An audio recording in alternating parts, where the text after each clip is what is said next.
Hello hello.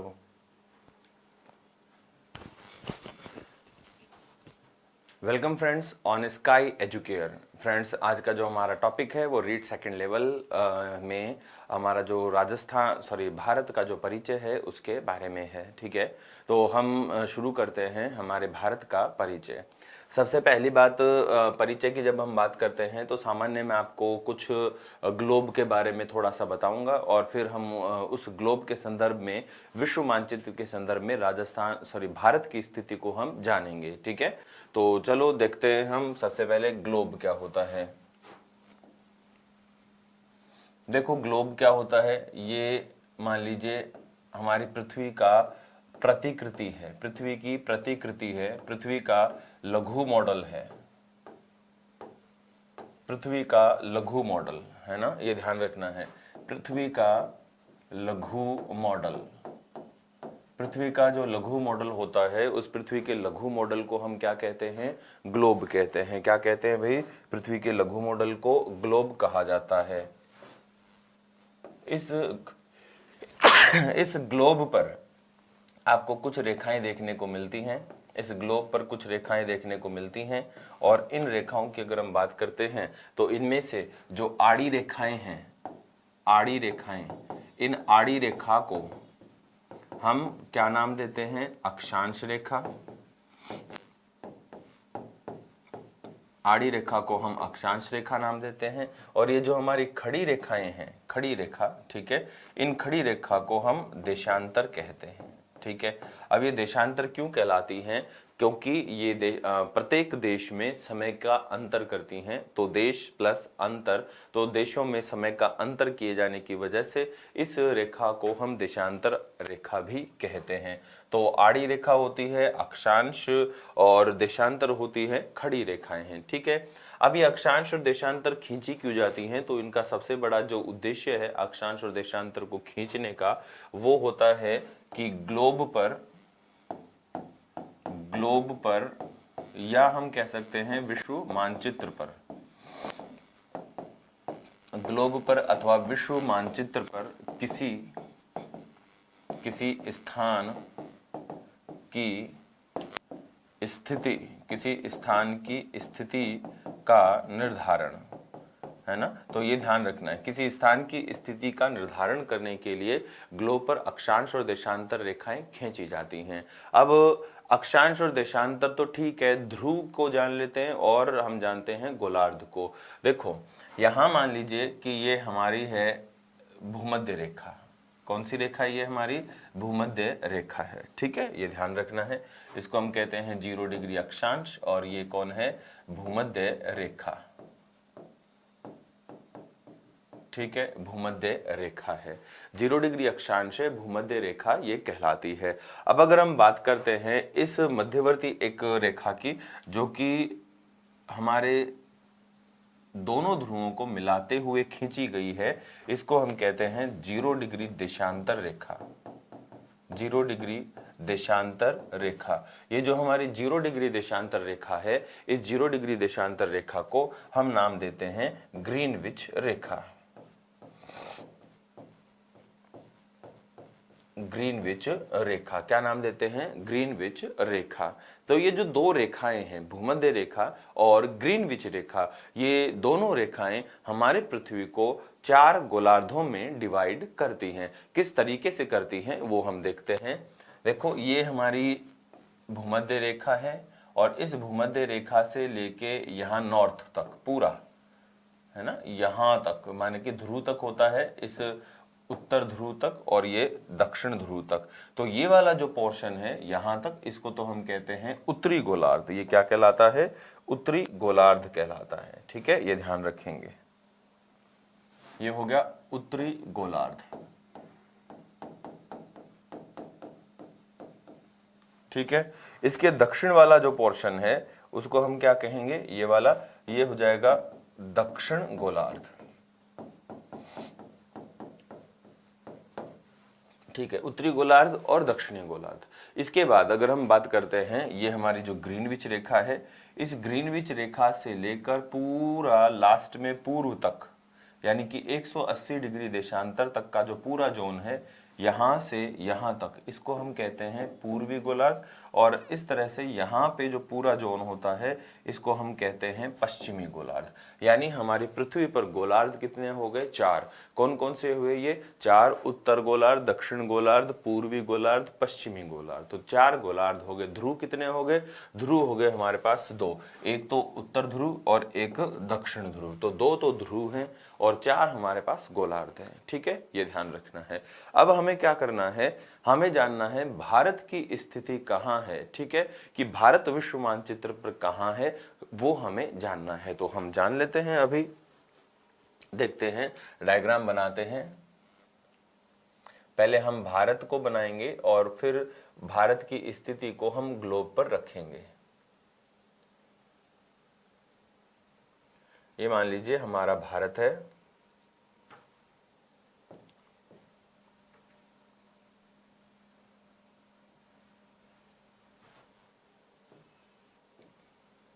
ये हमारा भारत है। ठीक है, ये हमारा भारत है। अब अगर हम बात करते हैं हमारे भारत की, तो हमारा जो भारत है, ये भारत क्या है वास्तव में, अगर हम देखें कि कौन से गोलार्धों में आता है और किन अक्षांशीय विस्तार इसका वगैरह कौन सा है, तो वो हम सभी देख लेते हैं।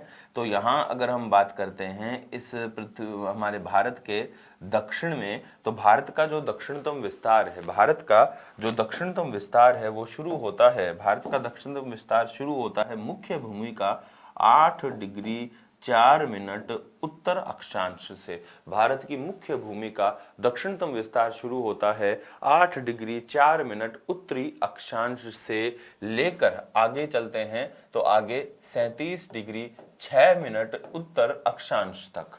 ठीक है, 8 डिग्री 4 मिनट से 37 डिग्री 6 मिनट उत्तर अक्षांश तक हमारे भारत की मुख्य भूमि का विस्तार है, अक्षांशीय विस्तार। ठीक है, ये ध्यान रखना है। इसके अलावा और अगर हम बात करते हैं हमारे भारत का देशांतरीय विस्तार, तो भारत का जो देशांतरीय विस्तार है वो शुरू होता है 68 डिग्री 7 मिनट, 68 डिग्री 7 मिनट पूर्वी देशांतर से यहाँ 97 डिग्री 25 मिनट पूर्वी देशांतर तक। ठीक है, ये हमारे भारत का देशांतरीय विस्तार हो गया। अब जो भूमध्य रेखा है, यहाँ मान लीजिए आप भूमध्य रेखा, नीचे तो हमारा बोर्ड पैनल खत्म हो रहा है, तो यहाँ भूमध्य रेखा मान लीजिए आप एक बार। ठीक है, ये भूमध्य रेखा है।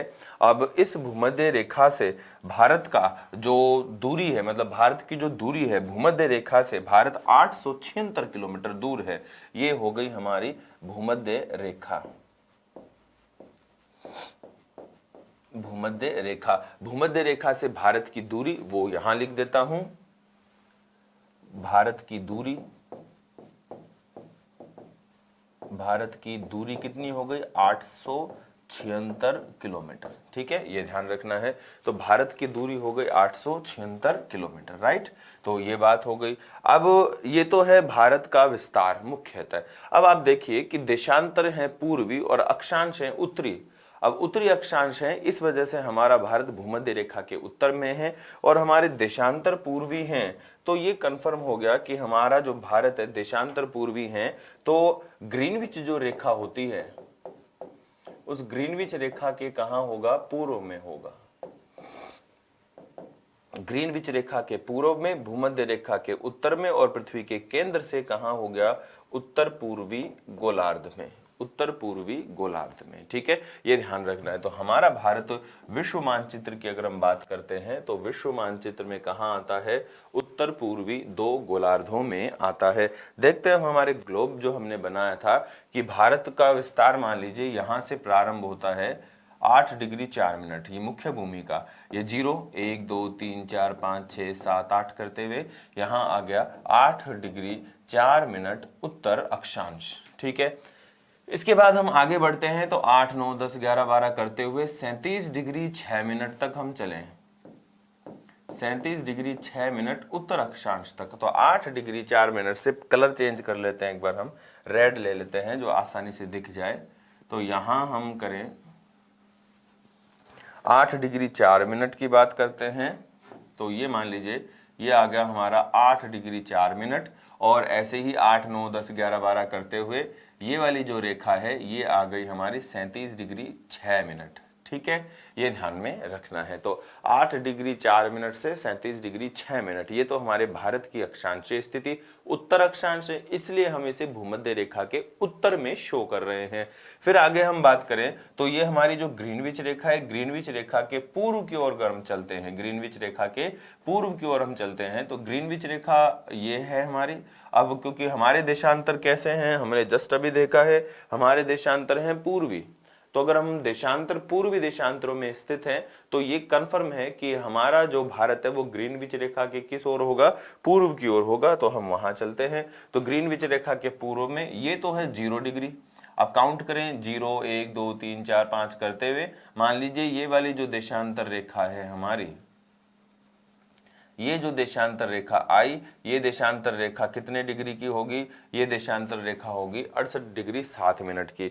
ये देशांतर रेखा हो गई हमारी 68 डिग्री 7 मिनट की। और आगे हम बढ़े तो और ये वाली जो देशांतर रेखा हमारी आई, मान लीजिए ये देशांतर रेखा आ गई 68 डिग्री 7 से 97 डिग्री 25 मिनट।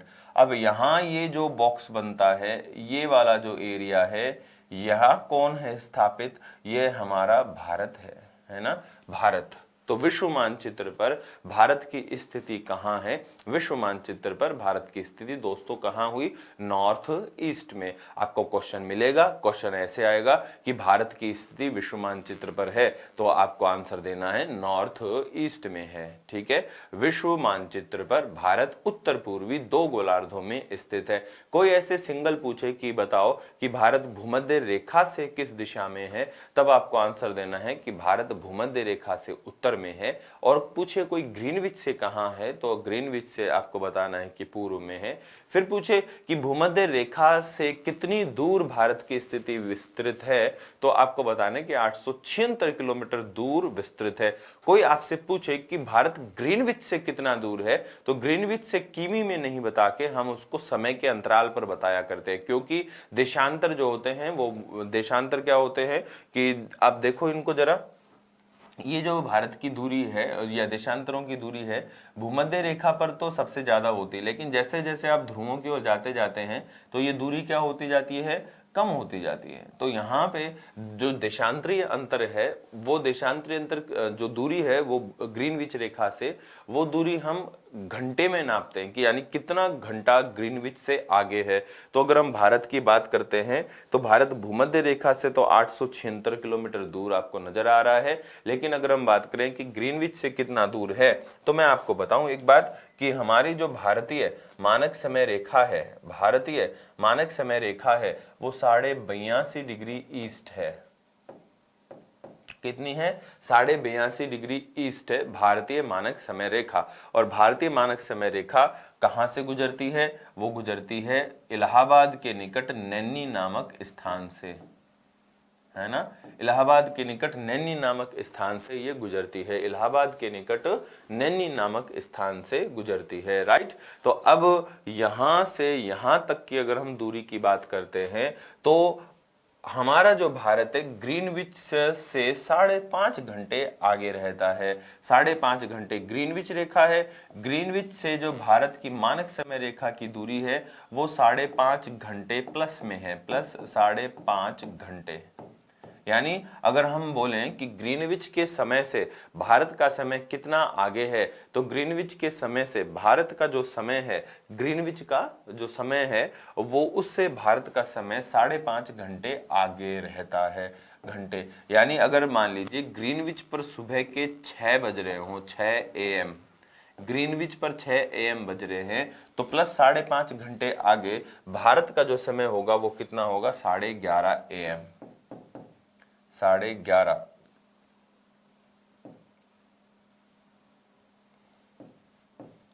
AM। ठीक है, ये ध्यान रखना है। अब भारतीय मानक समय रेखा कितने राज्यों से गुजरती है, ये भी क्वेश्चन आया हुआ है। तो भारतीय मानक समय रेखा भारत के 5 राज्यों से गुजरती है, और इन 5 राज्यों में आता है उत्तर प्रदेश, मध्य प्रदेश, छत्तीसगढ़, इसके बाद यहाँ पे उड़ीसा और आंध्र प्रदेश। ठीक है, ये ध्यान रखना। तो उत्तर प्रदेश, मध्य प्रदेश, छत्तीसगढ़, उड़ीसा और आंध्र प्रदेश। अब एक स्थिति कर्क रेखा की और जाननी चाहिए कि कर्क रेखा भारत में कहां से गुजरती है। तो कर्क रेखा जो है हमारे भारत में गुजरती है 8 राज्यों से। और कर्क रेखा कितने डिग्री अक्षांश होती है? कर्क रेखा होती है 23.5 डिग्री उत्तर अक्षांश। कर्क रेखा होती है 23.5 डिग्री उत्तर अक्षांश। अब कर्क रेखा हमारे भारत के 8 राज्यों से गुजरती है और छत्तीसगढ़ में मानक समय रेखा यानी कि 82.5 डिग्री पूर्व देशांतर और 23.5 डिग्री उत्तर अक्षांश यानी मानक समय रेखा और कर्क रेखा एक दूसरे को क्रॉस करती हैं। ठीक है, ये ध्यान में रखना है। तो यहाँ हम बात करते हैं इस मानक समय रेखा की। तो मानक समय रेखा तो होगी कर्क रेखा की। तो कर्क रेखा जो प्रारंभ होती है वो कर्क रेखा प्रारंभ होती है हमारे गुजरात से। गुजरात से राजस्थान, मध्य प्रदेश के बाद छत्तीसगढ़, छत्तीसगढ़ के बाद झारखंड, वेस्ट बंगाल। ठीक है, राजस्थान, गुजरात, मध्य प्रदेश, छत्तीसगढ़, झारखंड, वेस्ट बंगाल। उसके बाद ये त्रिपुरा और मिजोरम से भी निकलती है। ठीक है, ये ध्यान में रखना है। तो गुजरात, राजस्थान, मध्य प्रदेश, छत्तीसगढ़, झारखंड और वेस्ट बंगाल, ये तो हो गए मुख्य भूमि से। और उसके बाद बांग्लादेश को क्रॉस करके ये आगे तक मिजोरम और त्रिपुरा तक जाती है। यानी टोटल कितने राज्य हो जाते हैं? 8 राज्य। तो 8 राज्यों से कर्क रेखा गुजरती है, 5 राज्यों से मानक समय रेखा गुजरती है। 5 राज्यों से गुजरने वाली जो मानक समय रेखा है वो इलाहाबाद के नैनी के निकट से गुजरी हुई मानी जाती है। ठीक है, और ये 82.5 डिग्री जो देशांतर रेखा है, पूर्वी देशांतर रेखा है, ये भारत का मानक समय शो करती है। ठीक है, ये तो बात हो गई हमारे भारत के लिए। नेक्स्ट हम बात करते हैं हमारे भारत के संदर्भ में इसके अक्षांशीय विस्तार यानी जलवायु भी है कटिबंध की या कटिबंधीय विस्तार की। कटिबंध हम किसे कहते हैं? अक्षांश रेखाओं के बीच की जो दूरी होती है, अक्षांश रेखाओं के बीच की जो दूरी होती है उसी को हम क्या कहते हैं? कटिबंध कहते हैं। ठीक है, ये ध्यान में रखना है। अब हमारे भारत से जो कटिबंध गुजरते हैं हम उनकी बात करते हैं। ये मान लीजिए हमारा भारत बन रहा है,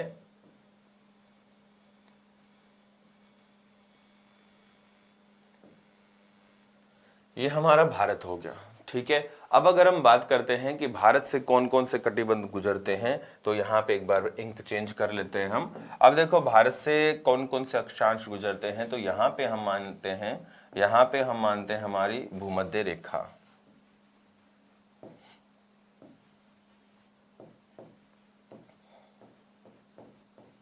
भूमध्य रेखा, इसके नीचे जो रेखा होती है 23.5 डिग्री, ये तो आप जानते हैं 0 डिग्री होती है।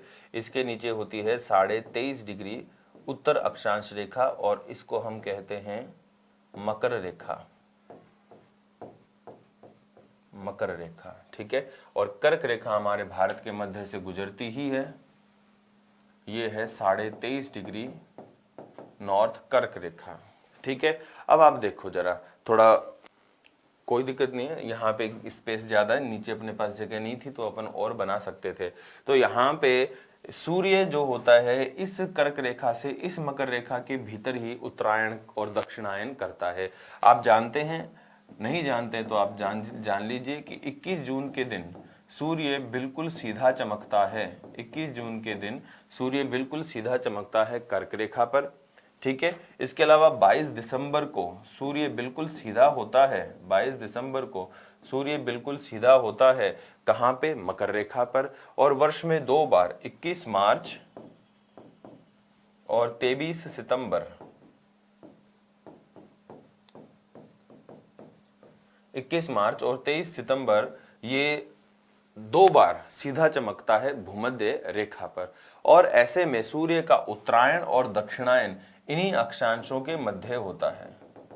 और जब उत्तरायण और दक्षिणायन इन्हीं अक्षांशों के मध्य होगा तो ये कंफर्म है कि ये वाले जो अक्षांश हैं सूर्य से सबसे ज्यादा ताप प्राप्त करेंगे। अतः इतना जोन जो है कर्क से मकर रेखा तक का जो जोन है इसको कहा जाता है उष्ण कटिबंध। उष्ण कटिबंध, उष्ण कटिबंध। ठीक है, ये ध्यान रखना है। इसके अलावा फिर आगे हम बात करते हैं 45 डिग्री तक का, नॉर्थ में 45 डिग्री नॉर्थ तक। तो 45 डिग्री नॉर्थ तक का जो जोन है ये उपोष्ण कटिबंध कहलाता है। और हमारा भारत जो विस्तृत है 37 डिग्री 6 तक ही, 37 डिग्री 6 मिनट उत्तर अक्षांश तक विस्तृत है। तो अब हमारे भारत के अगर हम कटिबंध देखें, कोई आपसे पूछे कि हमारा जो भारत है किन कटिबंधों के मध्य स्थित है, तो आपको आंसर देना है कि भारत दो कटिबंधों में आता है, एक उष्ण में और एक उपोष्ण में। भारत को उष्ण और उपोष्ण में विभाजित करने वाली जो रेखा है वो कौन है, तो कर्क रेखा।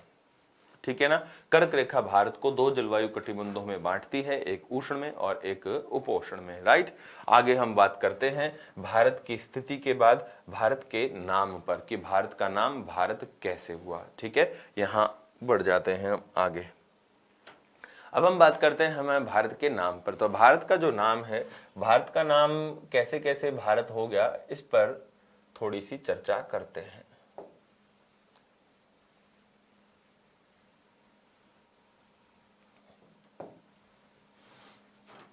ये बड़ा सा मान लीजिए हमारा भारत है। ठीक है, अब अगर हम बात करते हैं हमारे भारत के संदर्भ में, तो हमारा जो भारत है, भारत ऐसे समझिए कि आर्यों के आने से पहले, आर्यों के आने से पहले भारत कहलाता था सप्त सैंधव, सप्त सैंधव प्रदेश। आर्य क्या थे, आर्य थे, ऐसे कोई कहते हैं कि आर्य जो थे ये जो ईरानियन जो होते थे ना, ईरानी, ईरानी है ना, वो ईरानियन ही जो होते थे वो आर्य होते थे और वो अपने आप को आर्य कहा करते थे। आर्य का अर्थ होता है श्रेष्ठ। तो आर्य मध्य एशिया में रहते थे, आर्य मध्य एशिया में रहते थे और मध्य एशिया में जलवायु परिवर्तन की वजह से उन्हें भारत की ओर आना पड़ा। और जब मध्य एशिया से आर्य हमारे भारत की ओर आए, तो आर्यों के आने से पहले भारत कहलाता था सप्त सैंधव। और उस समय हमारा जो भारत था वो एक विशेष जो द्वीप है उस द्वीप का पार्ट हुआ करता था। उस द्वीप को कहते थे जम्बू द्वीप, जम्बू द्वीप। ठीक है, ये ध्यान रखना है। तो सप्त सैंधव, सप्त सैंधव क्यों कहलाता था, 7 विशाल नदियों के कारण। सप्त का अर्थ 7 होता है और सैंधव का अर्थ वैसे सागर होता है, लेकिन 7 सागर तो यहाँ नहीं है, बट 7 सागरों जैसी विशाल नदियां हैं। इनमें हमारी जो झेलम, चिनाब, रावी, व्यास, सतलज, सरस्वती, दृश्यदती, जो 7 नदियां हैं सप्त सैंधव कहलाती हैं। ठीक है, ये ध्यान में रखना है आपको। तो सप्त सैंधव होगा। अब सप्त सैंधव प्रदेश में आर्यों का आगमन हुआ, इस हमारे प्रदेश में आर्यों का आगमन हुआ। तो सप्त सैंधव प्रदेश आर्यों के आगमन के बाद क्या बन गया, आर्यवत्त बन गया, आर्यवत्त। ठीक है, अब भारत हो गया आर्यवत। और फिर यहाँ पे आर्यों का एक राजा हुआ, राजा का नाम था भरत। और उस भरत के नाम पर भारत को कहने लगे भारतवर्ष। भरत के नाम पर भारत को क्या कहने लगे, भारतवर्ष, भारतवर्ष, भारत का नाम हो गया भारतवर्ष। वर्ष का अर्थ होता है भाग, क्योंकि भारत जम्बू द्वीप का एक भाग था। ठीक है, इसलिए इसको हमने भारतवर्ष कहा। अब सप्त सैंधव हो गया, आर्यवत हो गया, भारतवर्ष हो गया। इससे पहले, इससे भी पहले यूनानी जो सभ्यता है, जिसको हम ग्रीक, यूनानी को ग्रीक तो हो गई ना, हाँ ग्रीक ही बोलेंगे, ग्रीक या यूनानी सभ्यता, वो रोमन सभ्यता होगी। तो ग्रीक या जो यूनानी सभ्यता है वो ग्रीकवासी यहाँ कैलाश पर्वत से निकलकर बहने वाली जो नदी है जिसको सिंधु कहा जाता है, कैलाश पर्वत से निकलकर बहने वाली नदी सिंधु नदी, सिंधु नदी, जो ग्रीक वासी थे, ये कैलाश पर्वत, यहाँ पे कैलाश पर्वत से निकलती है, ये कैलाश पर्वत से, तो कैलाश पर्वत से निकलकर बहती है और फिर पाकिस्तान चली जाती है वर्तमान में। तो अब यहाँ इस नदी को जो ग्रीक वासी थे यानी जो यूनानी थे, वो इस नदी को अपनी भाषा में यानी ग्रीक भाषा में इंडस कहते थे। ग्रीक भाषा में क्या कहते थे, इंडस। और इंडस के पूर्व में ये जो प्रदेश था उसको वो इंडिया कहते थे। ठीक है, इंडस, इंडस के पूर्व में जो प्रदेश था इसको वो क्या नाम देते थे, INDIA, इंडिया, INDIA, इंडिया। तो भारत को वास्तविक जो भारत का नाम है वो तो सप्त सैंधव है, है ना। भारत का जो वास्तविक नाम है वो क्या है, सप्त सैंधव है। अब जितने भी विदेशी आए भारत को नए नए नाम देते गए। जब भारत में आर्य आए तो आर्य जो विदेशी थे मध्य एशिया से आए, उन्होंने भारत को नाम दिया आर्यवत, ठीक है। और फिर ईरानी जो थे, ईरानी यानी कि जो सॉरी ईरानी नहीं, अभी पहले हम ग्रीक की बात कर रहे हैं यानी यूनानी, यूनानी ने भारत को इंडिया कहा। अब ईरानी की भी हम बात करते हैं। ईरानी लोग या फारसी लोग यानी जो पर्सिया है, पर्सिया वो ईरान को ही कहते हैं, पर्सिया ईरान को ही कहा जाता है।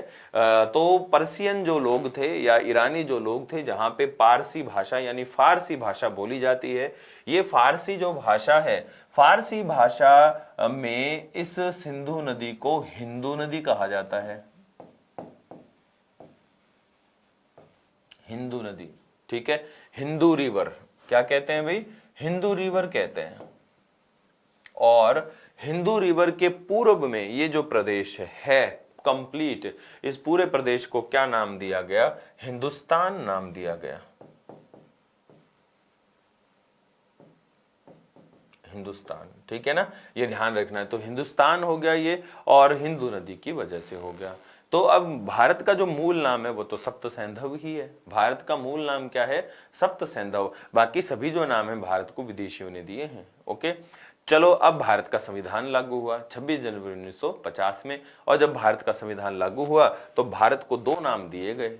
भारत के संविधान में एक नाम दिया गया भारत और एक नाम दिया गया इंडिया। भारत जो कि इंडिया है, तो भारत और इंडिया, भारतीय संविधान में भारत को दो नाम दिए गए, ठीक है। ये बात हो गई भारत के नाम पर। अब भारत का हमने विस्तार जानना है, ठीक है। हम भारत का डायरेक्टली तो हमारे रीट लेवल जो सेकंड है उसमें भारत का परिचय यानी इंट्रोडक्शन भारत का नहीं है, लेकिन क्योंकि हम भारत के भौतिक प्रदेश पढ़ते हैं तो भौतिक प्रदेश हमें तब तक कंप्लीट याद नहीं हो जाएंगे जब तक कि हम नहीं जान लें, क्या नहीं जान लें, जब तक कि भारत का कंप्लीट परिचय ना जान लें, ठीक है।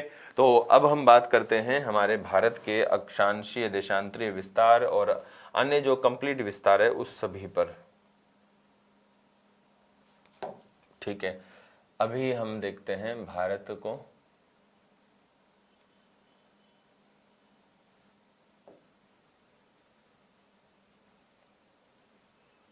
ये हमारा भारत है भाई,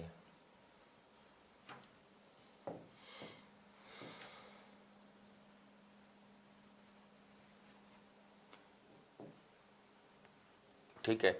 ये हमारा भारत है। अब इस भारत के अगर हम अक्षांशीय देशांतर और इन सभी की बात करते हैं तो भारत की मुख्य भूमि का जो अक्षांशीय विस्तार है वो शुरू होता है 8 डिग्री 4 मिनट उत्तर अक्षांश। तो 8 डिग्री 4 मिनट भारत की मुख्य भूमि का दक्षिणतम विस्तार है। लेकिन यहाँ पे हमारे अंडमान निकोबार द्वीप समूह भी स्थित हैं। अंडमान निकोबार द्वीप समूह,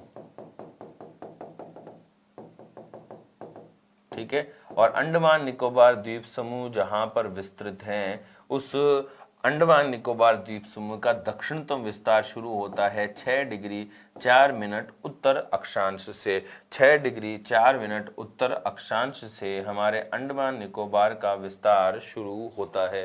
तो 6 डिग्री 4 मिनट है ना, ये ध्यान रखना है भाई। डिग्री यहाँ नहीं दिख रही है, थोड़ा सा इसको ऐसे कर सकते हैं। तो 6 डिग्री 4 मिनट, और यहाँ पे भी इसको थोड़ा डार्क कम कर लेंगे।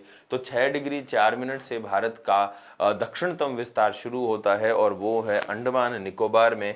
और अंडमान निकोबार में यहाँ जो भारत का दक्षिणतम विस्तार है वो कौन सा है, वो है इंदिरा पॉइंट, इंदिरा पॉइंट, ठीक है। इंदिरा पॉइंट को हम पार्सन पॉइंट भी कहते हैं।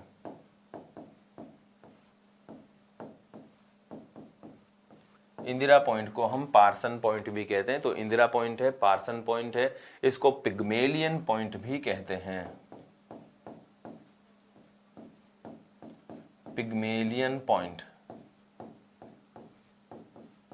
ठीक है, ये ध्यान रखना है। तो इंदिरा पॉइंट, पार्सन पॉइंट और पिग्मेलियन पॉइंट भी कहते हैं, और ये हमारे भारत का दक्षिणतम बिंदु है।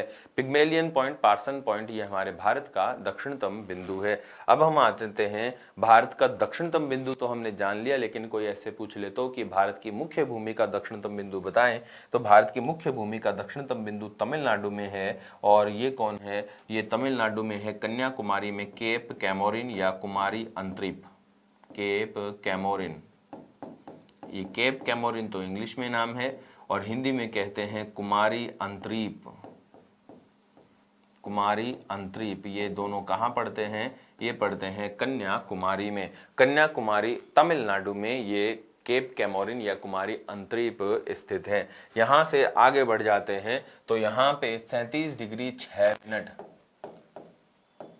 37 डिग्री 6 मिनट उत्तर अक्षांश पर, 37 डिग्री 6 मिनट उत्तर अक्षांश पर भारत का उत्तरतम बिंदु स्थित है। और पहले तो ये जम्मू कश्मीर में था, अभी ये लद्दाख में है। यहाँ पे एक तो केंद्र शासित प्रदेश लद्दाख है और एक केंद्र शासित प्रदेश जम्मू कश्मीर है। तो यहाँ पर तो है जम्मू कश्मीर और यहाँ पर है लद्दाख।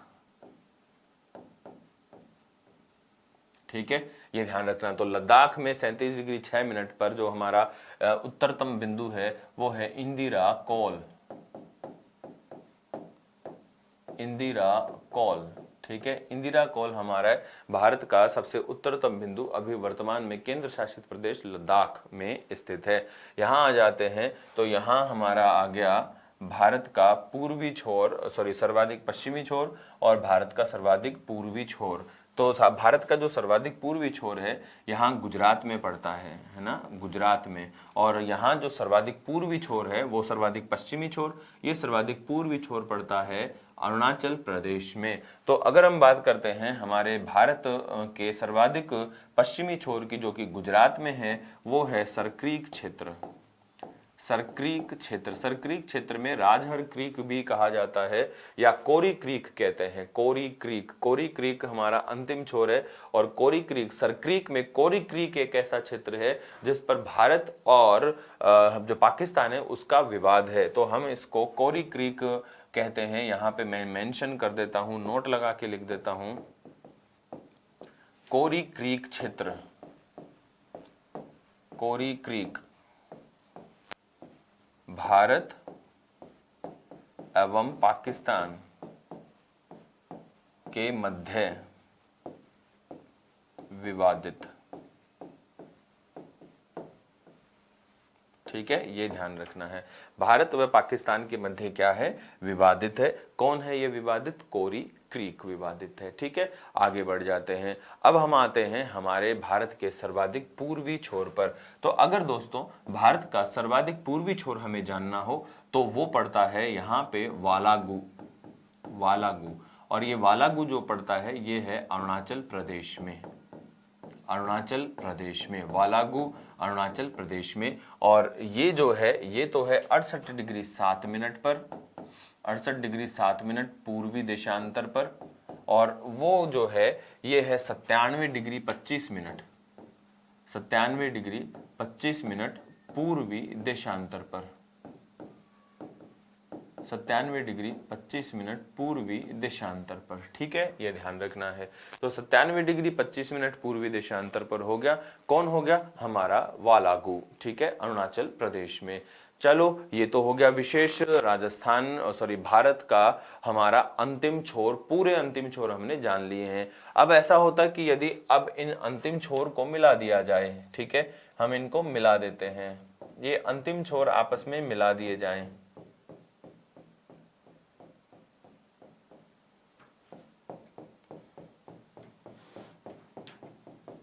ये अंतिम छोर हमने आपस में मिला दिए। तो उत्तर से दक्षिण और पूरब से पश्चिम, ये जो अंतिम किनारे हैं, यदि इनको मिला दिया जाता है तो उत्तर से दक्षिण तक हमारी जो लंबाई है, उत्तर से दक्षिण तक जो लंबाई है ये है 3214 किलोमीटर, 3214 किलोमीटर। और अगर पूर्व से पश्चिम की बात करते हैं तो पूर्व से पश्चिम जो हमारी लंबाई है वो चौड़ाई है 2933 किलोमीटर। ठीक है, ये ध्यान रखना है। फिर हम बात करें भारत के अक्षांशीय और देशांतरीय कुल विस्तार की। तो कुल अक्षांशीय और कुल देशांतरीय विस्तार ज्ञात करने के लिए पहले अगर हम कुल अक्षांशीय विस्तार निकालते हैं तो 37 डिग्री 6 मिनट में से 8 डिग्री 4 मिनट हम माइनस कर देंगे, तो यहां लिखते हैं हम कुल अक्षांशीय विस्तार, कुल अक्षांशीय विस्तार। कुल अक्षांशीय विस्तार की अगर हम बात करते हैं तो यहां पे हमें माइनस करना होगा 37 डिग्री 6 मिनट माइनस मुख्य भूमि का विस्तार 8 डिग्री 4 मिनट। ठीक है, माइनस करेंगे, आंसर आएगा 29 डिग्री 2 मिनट। ठीक है, ये ध्यान रखना है। तो 29 डिग्री 2 मिनट हमारा कुल अक्षांशीय विस्तार। अब ऐसे ही अगर हम कुल देशांतरीय विस्तार ज्ञात करते हैं तो कुल देशांतरीय विस्तार 97 डिग्री 25 मिनट में से 68 डिग्री 7 मिनट हम माइनस कर देंगे तो हमारा कुल देशांतरीय विस्तार आ जाएगा। ठीक है, तो 97 डिग्री 25 मिनट, 97 डिग्री 25 मिनट, ये तो क्या हो गया हमारा पूर्वी विस्तार, सॉरी हाँ, हमारा जो सर्वाधिक पूर्वी विस्तार है वो हो गया। और इसमें से माइनस करने हैं 68 डिग्री 7 मिनट।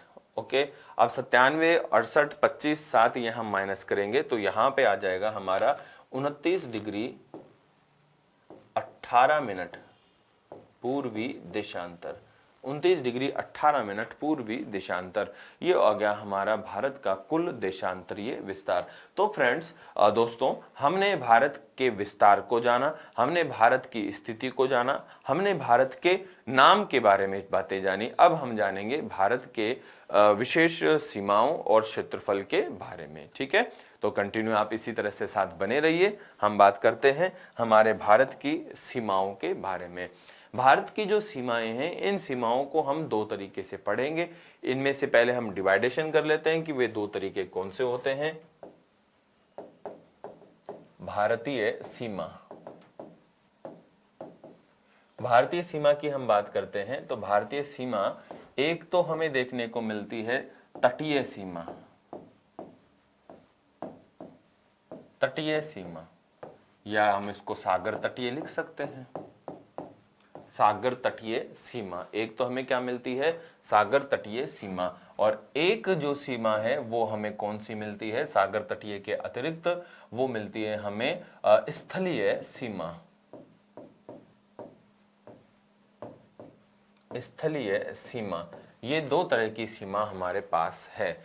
ठीक है, अब हमारी जो स्थलीय सीमा है इसकी लंबाई की अगर हम बात करते हैं तो कितनी है, 15,200 किलोमीटर है। 15,200 किलोमीटर भारत की कुल स्थलीय सीमा। एक बात यहाँ पे मैं आपको बता दूं कि जो हमारा स्टैटिक्स जो डिपार्टमेंट है, मतलब जिसको हम केंद्रीय सांख्यिकी विभाग भारत सरकार, केंद्रीय सांख्यिकी विभाग भारत सरकार एक बुक जारी करता है। जैसे राजस्थान का जो विभाग है सांख्यिकी विभाग, और जो प्रसारण मंत्रालय है राजस्थान सरकार का, वो सुजस गाइड जारी करता है, सुजस जारी करता है। वैसे ही यहाँ पे जारी होती है भारत, है ना, भारत के नाम से। तो भारत के नाम से जो केंद्रीय सांख्यिकी विभाग जो जारी करता है उसमें भारत की जो सीमा की लेंथ है स्थलीय सीमा की वो 15,200 दे रखी है। लेकिन अब यदि हम टेक्स्ट बुक पढ़ते हैं या हम राजनीतिक रूप से हम बात करते हैं तो भारत की यहाँ राजनीतिक जो रूप से सीमा की लंबाई है वो घट गई है, क्योंकि अतिक्रमण हो गए हैं। ये 15,200 किलोमीटर लेंथ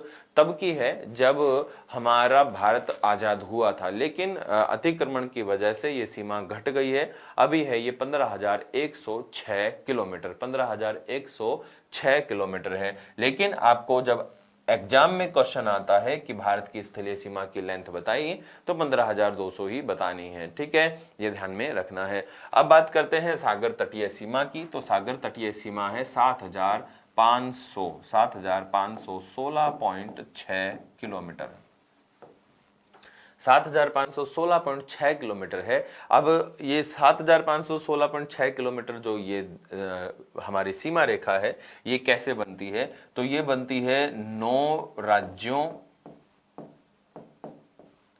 प्लस केंद्र शासित प्रदेशों के साथ मिलकर, केंद्र शासित प्रदेशों के साथ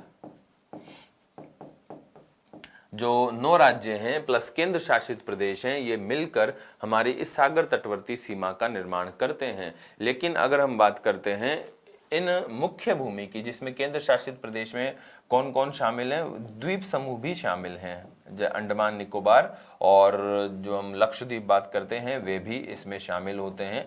अब इन द्वीप समूह को अगर हम बाहर निकाल दें तो जो मुख्य भूमि रह जाती है, मुख्य भूमि पर स्थित केंद्र शासित प्रदेश जैसे कि पौंडीचेरी वगैरह, ठीक है, और इसके अलावा दमन।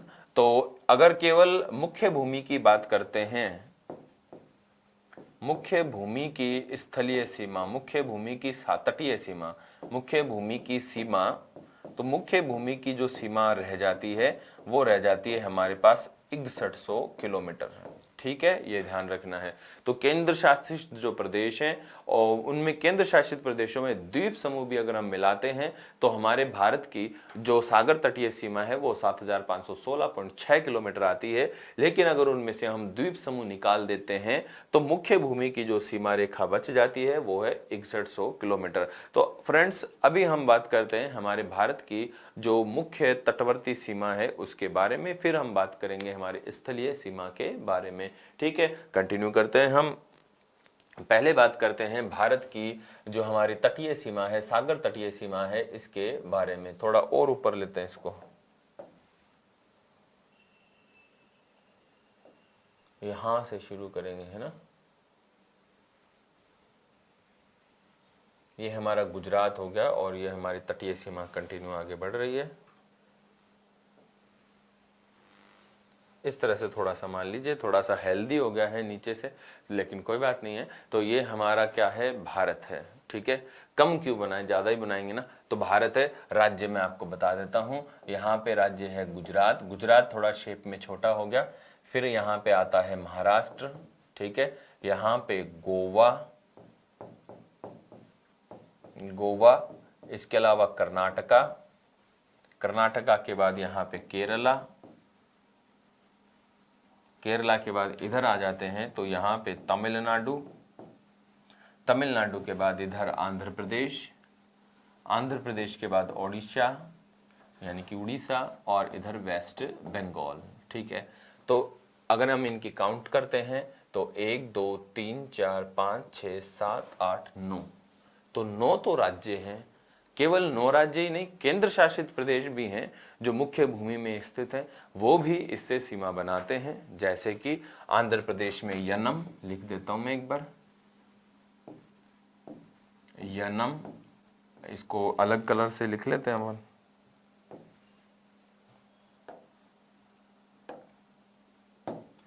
ये केंद्र शासित प्रदेश हैं जो आपको अलग कलर में दिख रहे हैं, यनम। ठीक है, तमिलनाडु में पौंडीचेरी,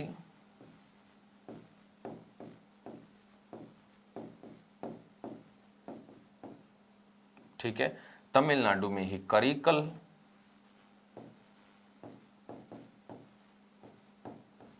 केरल में माहे,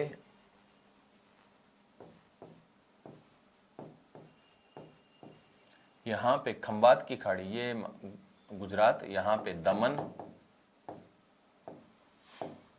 दीव दमन। ठीक है, तो ये ध्यान रखना है। तो ये आप जो देख पा रहे हैं ये तो केंद्र शासित प्रदेश हैं ब्लू कलर में, और बाकी ये मुख्य भूमि है राज्यों की।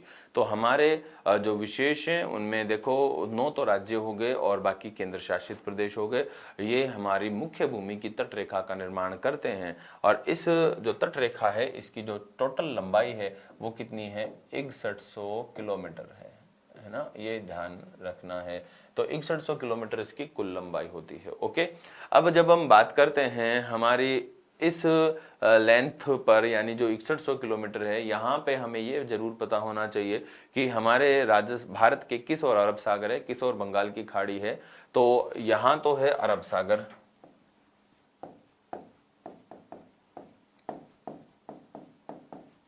ठीक है, यहाँ है बंगाल की खाड़ी,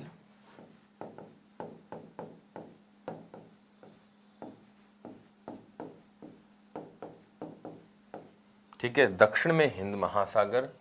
वास्तव में ये जो हिंद महासागर है ना, इसी के 2 भाग हैं, अरब सागर और बंगाल की खाड़ी, अलग से नहीं है। हिंद महासागर अलग से नहीं है, इस हिंद महासागर के ही 2 पार्ट हैं। तो इधर हो गया अरब सागर, उधर हो गया बंगाल की खाड़ी, नीचे हो गया हिंद महासागर। ठीक है, अब देखो बात करते हैं अगर इसके ऊपर, तो यहाँ पे हमारा जो गुजरात है, महाराष्ट्र है, गोवा है, कर्नाटका है, केरला है, इसके अलावा केंद्र शासित प्रदेश दमन दीव और माहे, दमन दीव और माहे, और इधर ये तो सीमा बनाते हैं सभी अरब सागर से, और वेस्ट बंगाल, उड़ीसा, यनम, आंध्र प्रदेश, पौंडीचेरी, करिकल, तमिलनाडु, ये सभी सीमा बनाते हैं बंगाल की खाड़ी से, और इसकी टोटल लेंथ है 6100 किलोमीटर। अब इसमें गुजरात है वो सबसे लंबी सीमा बनाता है, गुजरात सबसे लंबी, गुजरात सबसे लंबी करीब 1214 किलोमीटर लंबी सीमा बनाता है। इसके अलावा फिर आगे बात करें तो गोवा यहाँ पे बनाता है सबसे छोटी, मात्र 101 किलोमीटर लंबी सीमा का निर्माण करता है। ठीक है, 101 किलोमीटर लंबी सीमा। उसके बाद फिर कर्नाटका है, केरला है, तमिलनाडु, आंध्र प्रदेश पर हम आते हैं, तो आंध्र प्रदेश दूसरी सबसे लंबी सीमा बनाता है 973 किलोमीटर। फिर उड़ीसा और वेस्ट बंगाल, तो वेस्ट बंगाल पर जब हम आते हैं तो वेस्ट बंगाल 157 किलोमीटर लंबी सीमा बनाता है, 157 किलोमीटर, और ये है दूसरी सबसे छोटी सीमा, दूसरी सबसे छोटी सीमा। ठीक है, ये ध्यान में रखना है, दूसरी सबसे छोटी सीमा। अब ऐसा आता है कि तीसरी सबसे बड़ी बताएं, तो तीसरी जो सबसे बड़ी सीमा है वो तमिलनाडु, और तीसरी सबसे छोटी सीमा है वो बनाता है कर्नाटक। ठीक है, ये ध्यान रखना है। इसके अतिरिक्त यहाँ पे फिर मुख्य भूमि के अलावा यहाँ पे केंद्र शासित प्रदेशों में द्वीप समूह में अंडमान निकोबार और लक्षद्वीप इधर अरब सागर में, ये भी जो द्वीप समूह हैं ये भी हमारे भारत की सीमा का निर्माण करते हैं तटवर्ती सीमा पर। अब यहाँ पे एक और क्वेश्चन बहुत इंपॉर्टेंट रहता है कि देखो आपने मूवी वगैरह देखी होगी, जब हम देखते हैं कि सागर तट है ये यहाँ आगे, तो यहाँ पे हमारा डेड एंड तो नहीं है ना, यहाँ पे हमारा डेड एंड तो नहीं है। डेड एंड कहने का मतलब है कि जैसे ही हम सागर के भीतर जाते हैं तो क्या दूसरा देश शुरू हो जाता है क्या? सागर के भीतर प्रवेश करते ही दूसरा देश तो नहीं शुरू हो जाता, दूसरे देश की सेना तो वहां पे नहीं खड़ी हुई है, वहां तारबंदी तो नहीं है।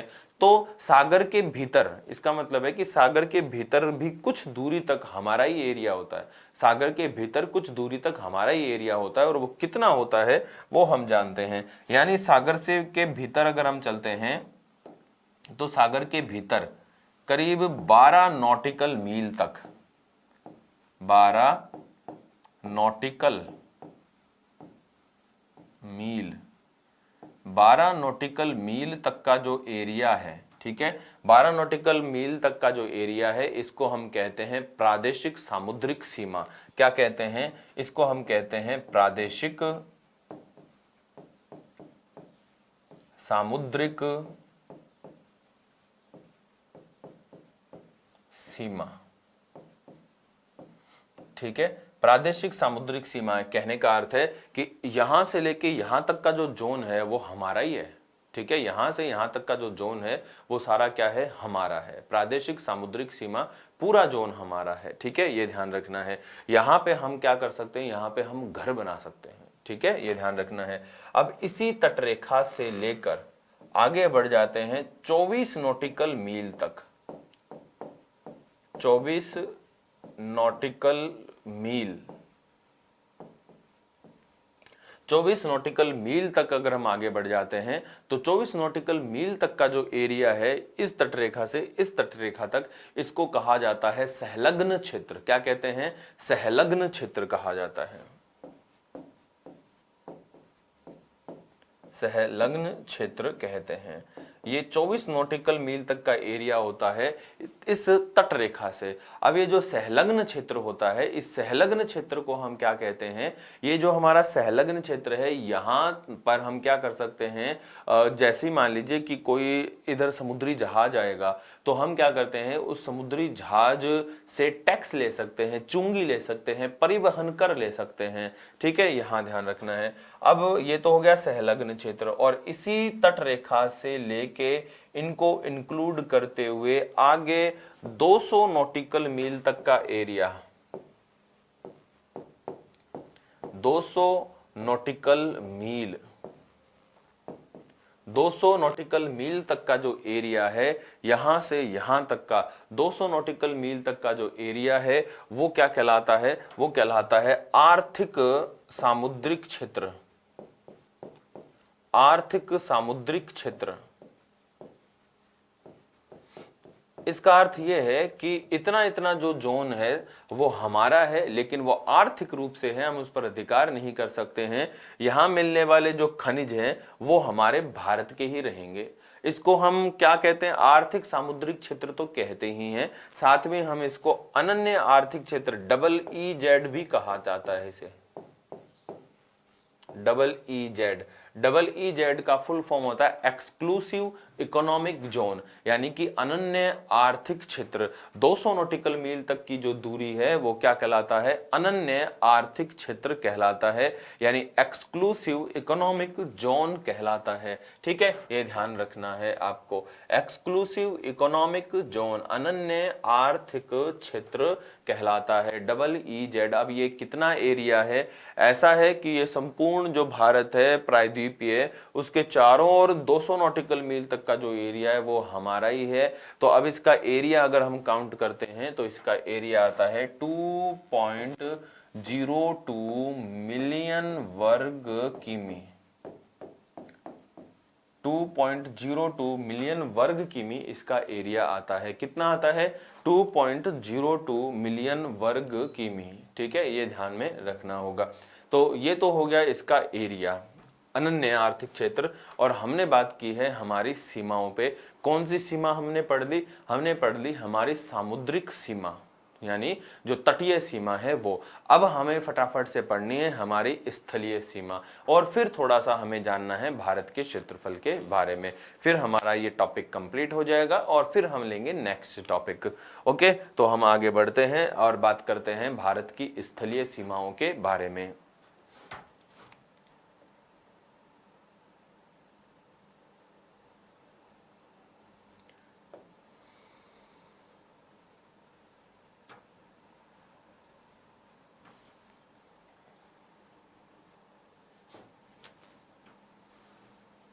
देखो, भारत की स्थलीय सीमा की अगर हम बात करते हैं तो भारत की स्थलीय सीमा जो है वो 15,200 किलोमीटर है, लेकिन राजनीतिक रूप से यदि हम इसको अभी कैलकुलेट करते हैं तो ये 15,106 किलोमीटर आती है, लेकिन आपको 15,200 ही बतानी है।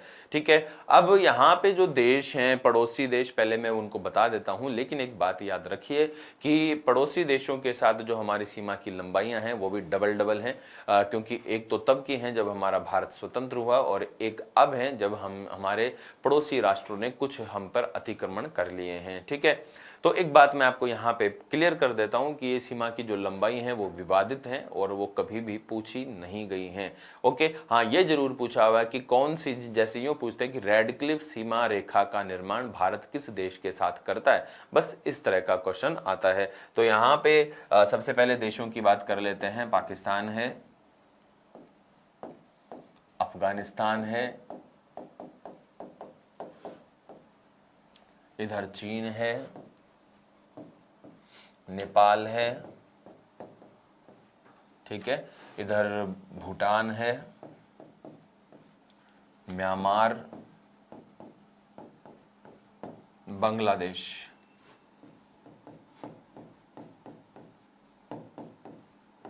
ठीक, ये हो गया। अब हम बात करते हैं हमारे भारत की सीमाओं पे।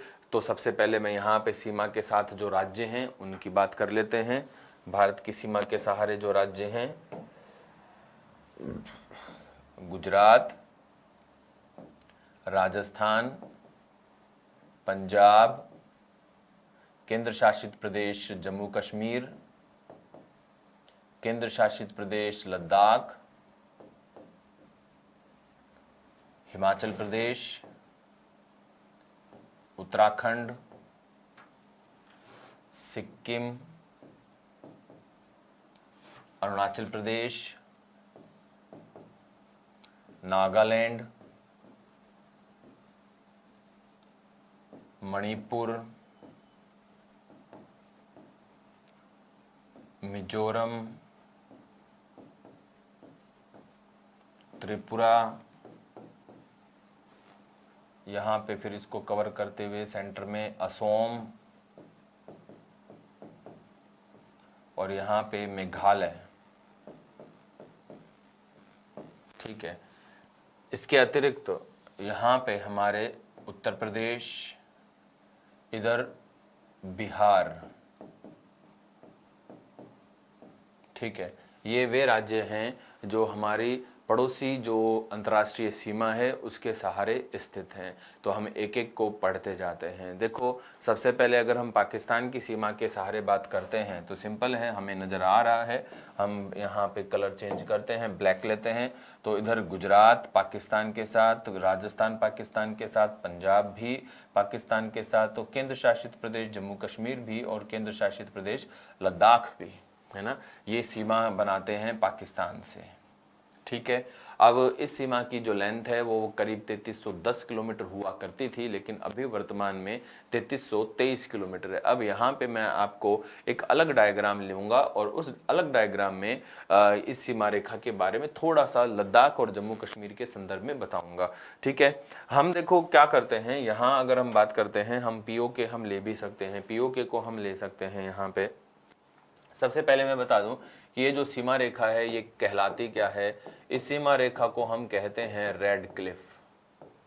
रेड क्लिफ अंतर्राष्ट्रीय सीमा रेखा, ये हमारे 15 अगस्त या 14 अगस्त मध्य रात्रि को निर्धारित हो गई थी, और 14 अगस्त मध्य रात्रि अथवा 15 अगस्त 15 अगस्त के नए दिन या 14 अगस्त मध्य रात्रि को इसका निर्धारण हो गया था। रेड क्लिफ सीमा रेखा कहते हैं, साइरिल रेड क्लिफ के निर्देशन में इस सीमा रेखा का निर्माण हुआ है। साइरिल रेड क्लिफ के निर्देशन में इस सीमा रेखा का निर्माण किया गया था। ठीक है, वर्तमान में जो चूंकि हमारा लद्दाख और जम्मू कश्मीर को एक केंद्र शासित प्रदेश स्थापित कर दिया गया है, तो अभी जम्मू कश्मीर और लद्दाख ये केंद्र शासित प्रदेश के रूप में यहाँ पे सीमा का निर्माण करते हैं। ठीक है, अब मैं आपको यहाँ बता देता हूँ कि सीमा रेखा जो लद्दाख और केंद्र शासित प्रदेश जम्मू कश्मीर के मध्य है, वहाँ पे सीमाओं का अलग अलग जो नाम है वो क्या है, यानी एक तो होता है LAC और एक होता है LOC। वो हम उन सभी पे कंप्लीट बात करते हैं। तो यहाँ पे देखो ऐसे बनता है,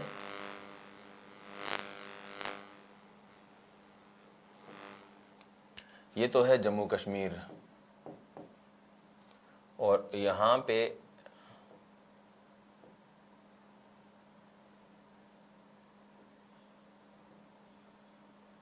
ये है लद्दाख।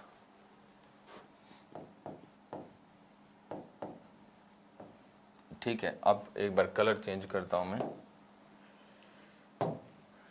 ये वाली जो सीमा रेखा आप देख पा रहे हैं, ये जो सीमा रेखा है, ये सीमा रेखा कहलाती है LOC। क्या कहलाती है? LOC। ये सीमा रेखा LOC, और ये वाला जो शेष भाग है इसको कहते हैं POK। यानी कि POK का मतलब पाक ऑक्युपाई कश्मीर, यानी कि पाक अधिकृत कश्मीर, पाक अधिकृत कश्मीर। ठीक है, ये ध्यान रखना है। तो ये POK क्रिएट हुआ था 1948 में, 1948 में। ठीक है, ये ध्यान रखना, 1948 में ये क्रिएट हुआ था। ओके, तो ये हो गया हमारा POK। अब POK को हम तो POK कहते हैं, लेकिन पाकिस्तान की ओर से इसे आज़ाद कश्मीर कहा जाता है। मतलब लुभावना लालच, भाई कश्मीर आज़ाद है, लेकिन ये नहीं पता कि इस कश्मीर की हालत इधर वाले कश्मीर से भी बुरी हो रखी है। ठीक है, तो आज़ाद कश्मीर कहा जाता है इसे। 1948 में POK आज़ाद कश्मीर ये कहलाता है। ओके ना, ये ध्यान रखना है। अब ये तो हो गया आज़ाद कश्मीर, POK, और इधर LOC का अर्थ होता है line of control. Line of control यानी ये नियंत्रण। अब यहाँ है ये line of control, Jammu Kashmir केंद्र शासित प्रदेश जम्मू कश्मीर से भी लगती है, और ये लाइन ऑफ कंट्रोल केंद्र शासित प्रदेश लद्दाख से भी लगती है। तो यहाँ पे आप डायग्राम में देख पा रहे हैं कि जम्मू कश्मीर और लद्दाख दोनों से ही LOC का निर्माण हुआ है। तो LOC यहाँ है, थोड़ी सी इसको थोड़ा सा क्लीन करके मैं बना दूं, और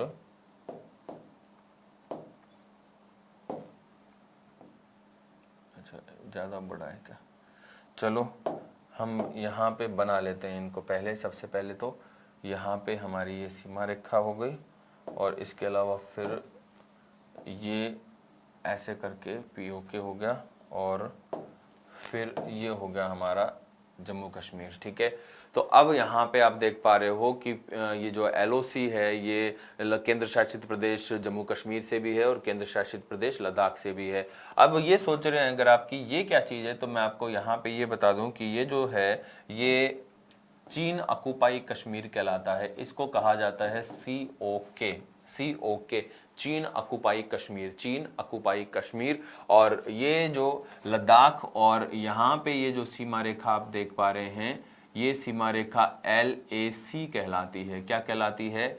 LAC। LAC को हम कहते हैं line of actual control, line of actual control, और वो है LOC लाइन ऑफ कंट्रोल और ये है LAC line of actual control. अब लाइन ऑफ एक्चुअल कंट्रोल के सहारे यहीं पर है गलवान घाटी, है ना, गलवान घाटी। और गलवान घाटी अभी हाल ही में आप जानते हैं गलवान घाटी लद्दाख है। गलवान घाटी कहाँ है? लद्दाख में है, LAC के पास है। LAC कौन है? भारत और चीन ऑक्युपाई कश्मीर के मध्य है। तो गलवान घाटी लद्दाख में है और गलवान घाटी अभी हाल फिलहाल हमारे चीन और भारत के मध्य विवाद का विषय रही थी। काफ़ी तनाव रहा था इस गलवान घाटी पर। ठीक है ना, ये ध्यान रखना। तो इस तरह से यहाँ पर है हमारा POK और COK और LOC और LAC। इनको अच्छे से याद रखेंगे क्योंकि एग्जाम में गलवान घाटी पूछे जाने के काफ़ी चांस हैं।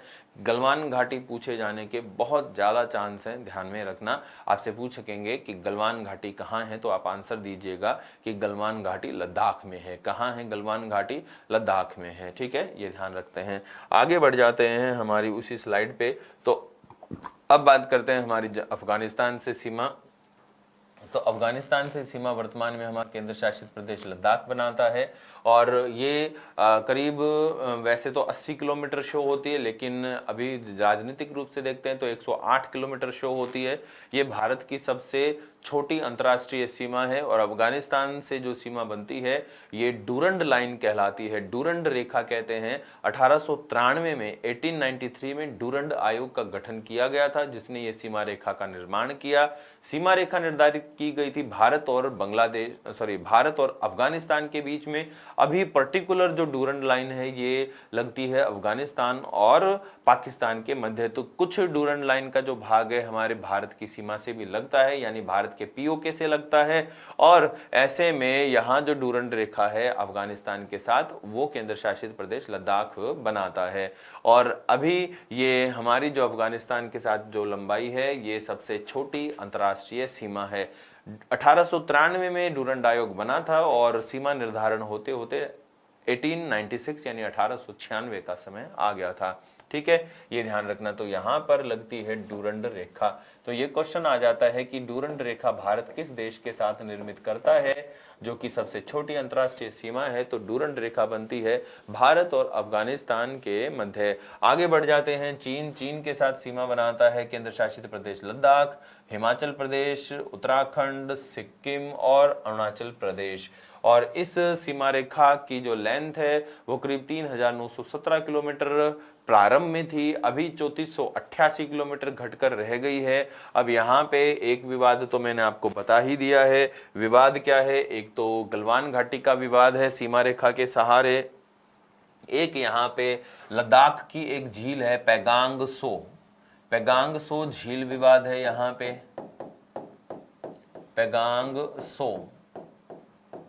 पैगांग सो झील विवाद है, वो भी कहाँ है? पैगांग सो झील विवाद हमारे इस लद्दाख और में ही है पैगांग सो झील।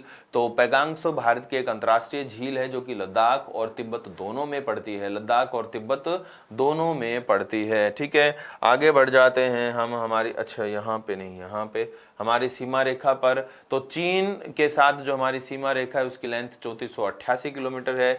अब चीन और अरुणाचल प्रदेश के मध्य जो सीमा रेखा बनती है उसको हम मैकमोहन रेखा कहते हैं, मैकमोहन रेखा। संपूर्ण चाइना और भारत की जो सीमा है उसको हम मैकमोहन नहीं कहते हैं। संपूर्ण भारत और चाइना की जो सीमा है उसको हम मैकमोहन नहीं कहते हैं। मैकमोहन किसे कहा जाता है? चीन और अरुणाचल प्रदेश के साथ जो हमारी सीमा रेखा है उसे ही मैकमोहन की संज्ञा दी जाती है। 27 अप्रैल 1914 27 अप्रैल 1914 में इस सीमा रेखा का निर्माण किया गया। 27 अप्रैल 1914 में यह सीमा रेखा निर्मित की गई शिमला सम्मेलन या शिमला समझौते के दौरान। ठीक है, ये ध्यान रखना है। इसके अलावा फिर हम आते हैं तो इधर है म्यांमार के साथ सीमा रेखा। तो म्यांमार के साथ अरुणाचल प्रदेश, नागालैंड, मणिपुर, मिजोरम ये सीमा बनाते हैं। सीमा की जो टोटल लेंथ है वो करीब 1643 किलोमीटर है और यहाँ पर कोई विशेष विवाद नहीं है। यहाँ पर हम आते हैं नेपाल के साथ। तो नेपाल के साथ सीमा उत्तराखंड बनाता है, उत्तर प्रदेश बनाता है, बिहार बनाता है, सिक्किम बनाता है और इधर वेस्ट बंगाल नेपाल के साथ सीमा बनाता है। तो उत्तराखंड, उत्तर प्रदेश, बिहार, पश्चिम बंगाल और सिक्किम ये सीमा बनाते हैं नेपाल के साथ।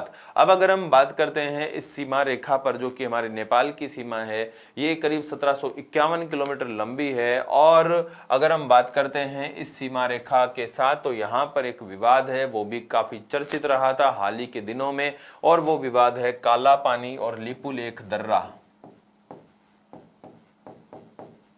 काला पानी विवाद और लिपुलेख दर्रा विवाद। इस काला पानी विवाद और लिपुलेख जो विवाद है इस पर हम एक अलग नया वीडियो डालेंगे। ठीक है, उसमें जो क्योंकि वो काफी बड़ा विवाद है, उसका एक पूरा डायग्राम बनता है, हम उसकी भी बात करेंगे। सीधा इतना सब मैं बता देता हूं कि लिपुलेख दर्रे से होकर भारत ने हाल ही में एक नया राजमार्ग निर्मित किया है और उस राजमार्ग पर नेपाल आपत्ति दर्ज करता है। ये राजमार्ग भारत को इस कैलाश मानसरोवर की यात्रा से सीधा जोड़ता है और काफी किलोमीटर की जो लंबाई है वो इस राजमार्ग के निर्माण से कम हो जाती है। ठीक है, काला पानी जो क्षेत्र है वो भी इसी लिपुलेख दर्रे के समीप है। तो नेपाल कहता है कि लिपुलेख दर्रा और काला पानी जो क्षेत्र है वो नेपाल में है, जबकि भारत का तर्क है वो दोनों ही हमारे पास है। मैं आपको बता देता हूं कि वो अभी 100% हमारे पास ही है, नेपाल के पास इनमें से चिन्ना सा भी कोई भाग नहीं है। चिन्ना सा समझते हो ना? ठीक है, तो ये ध्यान में रखना है। ओके, चलो ये हो गया। विवाद को हम एक अलग वीडियो में निश्चित रूप से करेंगे। भारत के जितने भी विवाद हैं सीमा रेखा, उनका एक शानदार सा वीडियो हम बनाएंगे और उस पर फिर हम चर्चा करेंगे। ओके, आगे बढ़ते हैं हम भूटान से सीमा। तो भूटान से करीब 599 या पूर्व में 687 किलोमीटर लंबी सीमा थी। भूटान के साथ इधर सिक्किम है, वेस्ट बंगाल है, असम है और अरुणाचल प्रदेश है, ये सीमा बनाते हैं और भूटान के साथ हमारा कोई भी विवाद नहीं है। यहाँ पर आते हैं बांग्लादेश के साथ सीमा। तो बांग्लादेश के साथ इधर है मिजोरम है, त्रिपुरा है, मेघालय है, असम है और पश्चिम बंगाल है, ये सीमा बनाते हैं बांग्लादेश से। असम के साथ खास बात है कि असम बांग्लादेश से दो बार सीमा बनाता है और जो त्रिपुरा है, त्रिपुरा बांग्लादेश से 3 ओर से घिरा राज्य है। त्रिपुरा बांग्लादेश से 3 ओर से घिरा राज्य है। तो त्रिपुरा और बांग्लादेश की जो सीमा है इसको कहा जाता है जीरो लाइन। क्या कहते हैं? जीरो लाइन कहते हैं। ठीक है ना दोस्तों? तो ये थी हमारे भारत की स्थलीय सीमा। इनमें बांग्लादेश सबसे लंबी सीमा बनाता है 4096 किलोमीटर और अफगानिस्तान बनाता है सबसे छोटी सीमा। राइट, आगे बढ़ जाते हैं हम। आगे बढ़ते हैं तो ये तो हमने जान लिया था। नेक्स्ट की बात करते हैं। तो नेक्स्ट अब हमारे पास क्षेत्रफल है। तो क्षेत्रफल पे 2 ही क्वेश्चन आते हैं। पहला क्वेश्चन कि विश्व के संदर्भ में भारत का जो क्षेत्रफल है वो कितना प्रतिशत होता है? तो विश्व के क्षेत्रफल के संबंध में भारत का जो क्षेत्रफल है मात्र 2.4% ही होता है। कितना? 2.4%। कितना भाई? 2.4% ही होता है। ओके, इसके अलावा क्षेत्रफल में भारत का स्थान बता दीजिए। तो क्षेत्रफल में जो भारत का स्थान है वो विश्व में आता है 7वें नंबर पर। लेकिन अगर हम बात करें कि पहला, दूसरा, तीसरा कौन है, तो यहाँ पे तीसरे में सबको डाउट रहता है। मैं यहाँ कंफर्म कर देता हूँ, यूएसए के यूएसए कहाँ गया? यहाँ पे सबसे पहले रूस, कनाडा और फिर यूएसए। तो मैं ये पहले बताना चाह रहा था तो रूस, कनाडा, यूएसए और उसके बाद चीन। ठीक है, ये ध्यान रखना है। तो चीन में अगर ताइवान वगैरह को, हांगकांग को और मकाऊ को जोड़ा जाता है तो चीन यूएसए के बाद सबसे बड़ा है। लेकिन चूंकि जनसंख्या जो डिपार्टमेंट है, विश्व जनसंख्या जो संस्थान केंद्र है, वो जब क्षेत्रफल जारी करता है तो वो यूएसए को बड़ा बताता है चीन की तुलना में। आप देख सकते हैं एनसीईआरटी की 9th क्लास की बुक का पहले लेसन का पहला पेज, माध्यमिक शिक्षा बोर्ड की बुक की बात नहीं कर रहा हूं, एनसीईआरटी बुक की 9th क्लास की पहले लेसन का पहला पेज, उस पे ये क्रम दे रखा है रूस, कनाडा, यूएसए, चीन। ठीक है, रूस, कनाडा, यूएसए, चीन, ब्राजील, ऑस्ट्रेलिया, भारत, अर्जेंटीना। ठीक है ना, ये ध्यान में रखना है। तो ये क्रम होता है विश्व में, और हमारा जो स्थान आता है वो इस क्रम में आता है 7वां। और मैं आपको बताऊं कि अगर हम बात करते हैं भारत के बाद कौन आता है, तो वो भी याद रखिए कि भारत के बाद होता है अर्जेंटीना। भारत के बाद कौन होता है? अर्जेंटीना। ठीक है फ्रेंड्स, तो ये हमारे भारत के परिचय की विशेष बात हो गई। अब देखो यहाँ पे मैं आपको एक चीज और बता दूं कि भारत का जो परिचय है ये डायरेक्टली तो हमारे सिलेबस में नहीं है, लेकिन चूंकि हमें भारत के भौतिक प्रदेश पढ़ने होते हैं तो बिना परिचय के हम भौतिक प्रदेशों को नहीं जान पाएंगे। ठीक है फ्रेंड्स, तो कंटिन्यू साथ रहने के लिए थैंक यू। जय हिंद।